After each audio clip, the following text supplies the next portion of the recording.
১৯৯ বছরের পুরনো ও দেশের সবচেয়ে বড় ঈদের জামাত অনুষ্ঠিত হয়েছে কিশোরগঞ্জের ঐতিহাসিক শোলাকিয়া ঈদগাহ ময়দানে। প্রতি বছরের মতো দেশের বিভিন্ন প্রান্ত থেকে আসা প্রায় ৬ লাখ মুসল্লির উপস্থিতিতে শান্তিপূর্ণভাবে সম্পন্ন হয় এবারের ঈদ জামাত। ধর্মীয় ভাবগাম্ভীর্য আর নিরাপত্তা ব্যবস্থার কঠোরতায় যোগ করে ভিন্ন মাত্রা। পূবের আকাশ ফর্সা হবার আগেই জনসমুদ্রে পরিণত হয় কিশোরগঞ্জের ঐতিহাসিক শোলাকিয়া ঈদগাহ ময়দান। দেশের বিভিন্ন প্রান্ত থেকে আসে লাখো মানুষ। পদচারণায় মুখর হয়ে ওঠে পুরো এলাকা। প্রায় ২ শতাব্দীর ঐতিহ্য ধরে রাখা এই ঈদগাহে এবার একসঙ্গে নামাজ আদায় করেছেন প্রায় ৬ লাখ মুসল্লি। পদ্মাবতী এই ঐতিহ্য ১৯৯ বছর যাবৎ বজায় আছে। ঐতিহাসিক এই ঈদ জামাতে দেশের বিভিন্ন প্রান্ত থেকে আসা মুসল্লিদের জন্য ময়মনসিংহ ও ভৈরব থেকে ব্যবস্থা করা হয় দুটি বিশেষ ট্রেনের।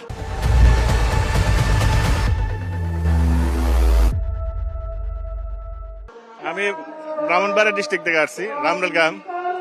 আমরা আমার এলাকার লোকজন নিয়ে আসে আমরা একটা মাইক্রো দিয়ে আসছি এই জায়গা। ময়মনসিংহ শহরে আমার বাসা। আমি ১৯৯৫ সাল থেকে এই শোলাকিয়া মাঠে নিয়মিত আসি। ৪ স্তরে নিরাপত্তা ব্যবস্থা ছিল এবারের জামাতে। নজরদারিতে ব্যবহার করা হয় ওয়াচ টাওয়ার, ড্রোন, নিরাপত্তা চৌকি ও সিসিটিভি ক্যামেরা। ঐতিহাসিক এই ঈদগাহ ময়দানের ঐতিহ্য ধরে রাখতে ও উন্নয়নের সকল ধরনের পদক্ষেপ নেওয়া হবে বলে জানান পাট ও বস্ত্র প্রতিমন্ত্রী। মাননীয় প্রধানমন্ত্রীর সাথে কথা বলে অতি দ্রুত এই শোলাকিয়া মাঠের উন্নয়নের জন্য যা যা করা প্রয়োজন সার্বিকভাবে আমরা একটি প্রকল্প গ্রহণ করব ইনশাআল্লাহ। মুফতি আবুল খায়ের মোহাম্মদ সাইফুল্লাহ এর ইমামতিতে সকাল 10টায় শুরু হয় জামাত। খুতবায় মুসলিম উম্মার শান্তি, সমৃদ্ধি ও ঐক্যের জন্য শেফা চাওয়া হয়। ঈদুল ফিতর হলো রোজা ভাঙ্গার ঈদ, ইয়াউমুল জাওয়াইদ। এই যে একটা মাস আপনি রোজা পালন করলেন, এই রোজার পুরস্কার দান করবেন এই খোলা ময়দানে, ঈদের ময়দানে। রাব্বুল আলামিন বলেন আলহামদুলিল্লাহ। ঐতিহ্য, আনন্দ আর বিশাল জনসমাগম সব মিলিয়ে শোলাকিয়ার ঈদের জামাত যেন পরিণত হয় অনন্য এক মিলন মেলায়।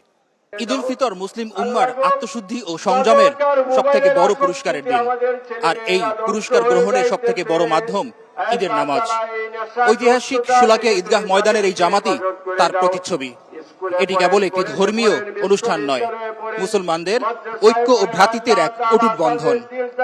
শিকদার মেহেদি, ইন্ডিপেন্ডেন্ট নিউজ, ঈদগাহ শোলাকিয়া ময়দান, কিশোরগঞ্জ।